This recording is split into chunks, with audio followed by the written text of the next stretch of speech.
आज की इस वीडियो में हम डीएनए माइक्रो एरेज़ के बारे में पढ़ेंगे। डीएनए माइक्रो एरेज़ के इंट्रोडक्शन, प्रोसेस एंड एप्लीकेशन के बारे में। अब सबसे पहले डीएनए माइक्रो एरेज़ पे आ जाते हैं कि डीएनए माइक्रो एरेज़ है क्या। इसका दूसरा नाम है डीएनए चिप्स और ये बेसिकली डिवाइसेस है जिसके थ्रू आप क्या चेक करते हैं। फॉर एग्ज़ाम्पल हमारे पास एक डीएनए सैंपल है, इसमें जितने भी सीक्वेंसेस हैं सबको सिमल्टेनियसली यानी एक साथ चेक किया जाता है with the help of DNA chips. DNA micro arrays कहाँ कहाँ पे यूज़ हो सकते हैं। सबसे पहले तो हमें ये बताते हैं एक्सप्रेशन पैटर्न ऑफ जीन्स कि जीन का एक्सप्रेशन क्या होता है, किस फॉर्म में होता है, प्रोटीन्स की फॉर्म में, लेकिन दरमियान में एक इंटरमीडिएट स्टेज भी बनती है जिसे हम कहते हैं मैसेंजर आरएनए स्टेज। अगर आप सेंट्रल डॉग्मा की बात करें तो सबसे पहले हमारे पास ट्रांसक्रिप्शन होती है और ट्रांसक्रिप्शन में हमारे पास डीएनए से मैसेंजर आरएनए बनता है और मैसेंजर आरएनए से जो है प्रोटीन्स बनते हैं। तो प्रोटीन किसका एक्सप्रेशन है, जीन एक्सप्रेशन का, और किस फॉर्म में, मैसेंजर आरएनए की फॉर्म में, जो कि बाद में प्रोटीन्स बनाता है। ठीक है, तो एक काम यही है डीएनए माइक्रो एरेज़ का कि एक्सप्रेशन पैटर्न जो है ना उनको डिटरमाइन करता है। एंड सेकंड ये है कि जीनोटाइपिंग। जीनोटाइपिंग में डीएनए माइक्रोएरेज़ किस तरह हेल्प करता है कि हमारे पास कितनी भी डिफरेंट जेनेटिक सीक्वेंसेस होती है उन सबको डिटेक्ट किया जाता है। इसमें एसएनपीज भी होती हैं, सिंगल न्यूक्लियोटाइड्स पॉलीमॉर्फिज्म, यानी वो जीन जो एक से ज़्यादा एक्सप्रेशन दे रही होती है, जैसे ब्लड ग्रुप्स जीन्स जो होते हैं। ओके, तो इन सबको डीएनए माइक्रोएरेज़ की हेल्प से हम स्टडी कर सकते हैं। इसके अलावा ये यहाँ पे अबंडेंस भी बताता है कि कौन सी जीन कितनी क्वांटिटी में है और किस जगह पे, यानी उसकी परसेंटेज कितनी है। अगर वो वहाँ पे अबंडेंट है तो कितनी परसेंटेज में है और अगर नहीं है तो कितनी परसेंटेज में नहीं है। ये भी डीएनए माइक्रो एरेज़ की हेल्प से हमें पता चल जाता है। अब यहाँ देखें कि डीएनए माइक्रो एरेज़ किस तरह हमारी हेल्प करते हैं। एक पैथोलॉजिकल सेल को डिस्कवर करते हैं। फॉर एग्जांपल हमने एक नॉर्मल सेल लिया और एक हमने उस पर्सन से डीएनए सैंपल लिया जिसके बारे में हमें खदशा है कि इसको कोई बीमारी हो सकती है, कोई भी, और यहाँ पे दोनों सेल को कल्चर किया और कल्चर करके हमने इससे मैसेंजर आरएनए ले लिया। अब डीएनए माइक्रोएरेज़ में क्या होता है कि एक सॉलिड मटेरियल होता है, फॉर एग्जांपल जेल है, तो जेल में डीएनए जिनको हमने प्रोब के तौर पर यूज़ करना है, यानी एज ए जेनेटिक मार्कर्स, जिस जैसे कि हमारा जो मैसेंजर आरएनए है जो हमने लैब में बनाया है ना, तो उसने आके कॉम्प्लीमेंट्री तौर पर अटैच होना है। तो हमारे पास उस चिप्स में, डीएनए चिप्स जो हम बनाते हैं उसमें हमारा सैंपल होता है, वो प्रोब की फॉर्म में होता है। अब जो मैसेंजर आरएनए हमने जो नॉर्मल सेल से लिया और पैथोजेनिक सेल से लिया, उसको हम इंड्यूस करवाते हैं उस जेल मटेरियल में जिसमें हमारा डीएनए मौजूद है। वहाँ पे कॉम्प्लीमेंटेशन होती है क्योंकि हमें प्रोब की सीक्वेंसेस पता है ना, तो इस तरह हम मैसेंजर आरएनए को डिटरमाइन कर सकते हैं। क्योंकि मैसेंजर आरएनए जो है वो कॉम्प्लीमेंट्री स्ट्रैंड के साथ अटैच होगा जाके, और ये प्रोब्स होते हैं ना, ये फ्लोरेसेंटली लेबल्ड होते हैं। ओके, ये जो ग्रे कलर के सेल है ना, यानी वो प्रेजेंट नहीं है। इसके अलावा वो नॉर्मल सेल में क्या है कि ग्रीन सेल के ग्रीन कलर के जो सेल है ना वो नॉर्मल सेल में मौजूद है, और जो येलो कलर के सेल्स है ये दोनों में होंगे, यानी पैथोजेनिक सेल में भी और नॉर्मल सेल्स में भी। लेकिन जो रेड सेल्स बनेंगी ना पैथोजेनिक सेल में, वो इंडिकेट करेंगे कि किस जीन में मसला है। क्योंकि सीक्वेंसेस का तो पता चल जाएगा। अब सीक्वेंस कैसे पता चलेगी, क्योंकि मैसेंजर आरएनए हमने बनाया और जो हमने प्रोब इंड्यूस करवाया है उसकी सीक्वेंस से हमें पता है, उसकी सीक्वेंसेस हमें पता है। मैसेंजर आरएनए जब उस प्रोब के साथ जाके अटैच होगा तो आप प्रोब की सीक्वेंसेस की हेल्प से complementary sequence messenger RNA determine कर सकते हैं। तो इस तरह से डीएनए माइक्रोएरेज़ वो हेल्प करती है to determine the expression pattern of genes. Process of DNA. Okay, अब प्रोसेस में जो सबसे पहला स्टेप है हाइब्रिडाइजेशन। हाइब्रिडाइजेशन हमें क्यों करनी पड़ती है? हाइब्रिड का क्या मतलब होता है कि दो डिफरेंट सोर्सेज से हम सेल लेकर उनको कंबाइन करते हैं, यानी हाइब्रिड हाइब्रिड बनाते हैं। हाइब्रिडाइजेशन जो है नेसेसरी होती है ताकि हम एक्सप्रेशन पैटर्न जो जीन का है उसको स्टडी कर सके। ये एक एक्यूरेट मेथड है जिसके ज़रिए हम डिटेक्ट कर सकते हैं एक सीक्वेंस जो है वो डीएनए के सैंपल में मौजूद है या नहीं। तो हम क्या करते हैं डीएनए माइक्रो एरेज में के मेनी हाइब्रिडाइजेशन एक्सपेरिमेंट जो है सेम टाइम पे रन कर रहे होते हैं, यानी डीएनए माइक्रो एरेज में डीएनए के जितने भी सैंपल हैं उनको एक साथ चेक करते हैं सिमल्टेनियसली। सो हाइब्रिडाइजेशन बेसिकली क्या करते हैं कि एक साथ बहुत से जो हमारे डीएनए सैंपल्स हैं उनकी हाइब्रिडाइजेशन करवा रहे होते हैं मैसेंजर आरएनए सैंपल्स के साथ जो हमने लैब में ऑब्टेन किए हैं। This is what micro arrays achieve. अब सबसे पहले होता क्या है कि हमने क्या करना होता है, हमने last number of DNA oligomers लिए होते हैं।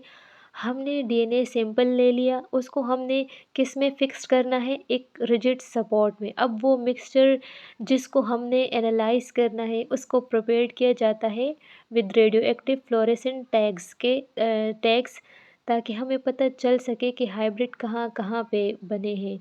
यानी हमने मैसेंजर आरएनए लिया है लैब में नॉर्मल एंड पैथोजेनिक सेल से, तो उसको हमने पहले लेबल करना है, ठीक है, टैग से, ताकि हमें पता चल सके कि ये किस और कौन से सैंपल के साथ जाके अटैच होगा। अब जो मिक्सचर है उसको एक्सपोज कर देना है किस में, वो जो हमने स्टार्ट में बनाया था ना डीएनए फिक्स किया था रिजिड सपोर्ट में, उस पे हमने अपना वही मैसेंजर आरएनए या वो मिक्सचर जिसको हमने एनालाइज करना है वो डाल देना है। ओके, अब मिक्सचर ऐड करने से क्या होगा कि जिसको हमने एनालाइज करना है उसको जो भी कॉम्प्लीमेंट्री सीक्वेंसेस नज़र आएंगी ना डीएनए में, अपने हिसाब से वो जाके उसके साथ अटैच हो जाएगा, और जैसे ही ये अटैच होगा वो हाइब्रिड भी फ्लोरेसेंटली लेबल्ड हो जाएगा। ओके, तो इस तरह हमें पता चल जाएगा कि कहाँ कहाँ पे हाइब्रिडाइजेशन हुई है। और बेसिकली हाइब्रिडाइजेशन जो है वो सेम टाइम पे बहुत सारी जगहों पे हो रही होती है एट अ टाइम सिमल्टेनियसली, ठीक है, डीएनए माइक्रो एरेज में। ओके, अब डीएनए एरेज जो होती है इसमें एटलीस्ट 1 लाख होती है, और ये बेसिकली हायर ऑर्गेनिज्म जितने जीन्स हैं ना इससे भी ज़्यादा, और स्पॉट साइज जो है 150 micrometer in diameter and rigid is few centimetre.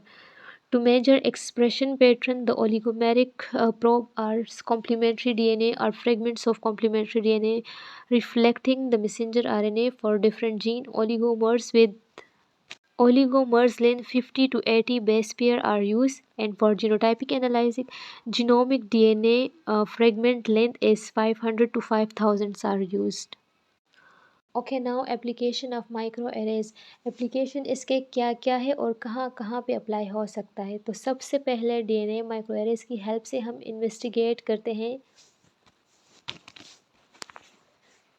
Cellular state and processes.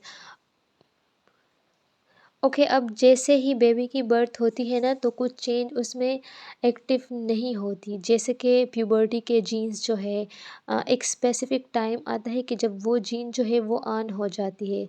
So DNA माइक्रोएरेज हमारी हेल्प करते हैं, ये हमें इंफॉर्मेशन प्रोवाइड करते हैं कि जीन जो है वो किस फेस पे है, यानी कि जीन शिफ्ट हो रही है from one condition to next, या एरोबिक से एरोबिक मेटाबॉलिज्म चेंज हो रहे कि नहीं ऑर्गेनिजम्स के, या फिर जैसे स्पोरुलेशन होती है, या ये सारे प्रोसेस जो है वो सारे हम डिटरमाइन कर सकते हैं with the help of DNA micro arrays.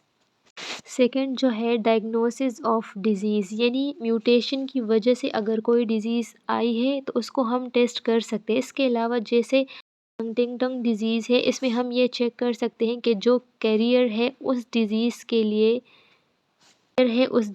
लिए या नहीं, क्योंकि उसका ऑनसेट जो है वो बेबी में लेट होता है। सो हम without delay of any time हम यूज़ कर सकते हैं डीएनए माइक्रोएरेज को डिज़ीज़ के डायग्नोस के लिए। ओके, थर्ड वन जो है जेनेटिक वार्निंग साइन। अब कुछ ऐसी डिजीज़ भी होती है जो कि जेनेटिकली ट्रांसमिट हो रही होती है, तो जब हमारे पास जीन की कंप्लीट डिटेल मौजूद होगी तो हम इजीली बता सकते हैं कि ये कौन से डिज़ीज़ का सबब बन सकता है। जैसे कि अब यूवी लाइट में अगर कोई बंदा काम कर रहा है तो मतलब इससे हमें पता चल जाता है कि ये यूवी रेडिएशन है, ये कैंसर का सबब बन सकता है। तो हम ऑर्गेनिज़म्स को, ह्यूमन को उस कंडीशन में को बता सकते हैं कि इस कंडीशन में काम ना करें, क्योंकि ये कंडीशन जो है ये डिज़ीज़ के चांसेस को एनहांस कर रहे होते हैं। इसके अलावा ड्रग सेलेक्शन है, हमने किसी डिज़ीज़ को कंट्रोल करना है, ठीक है, हम कोई ड्रग्स बनाना चाहते हैं। अब हमने ड्रग अपनी बनानी है जो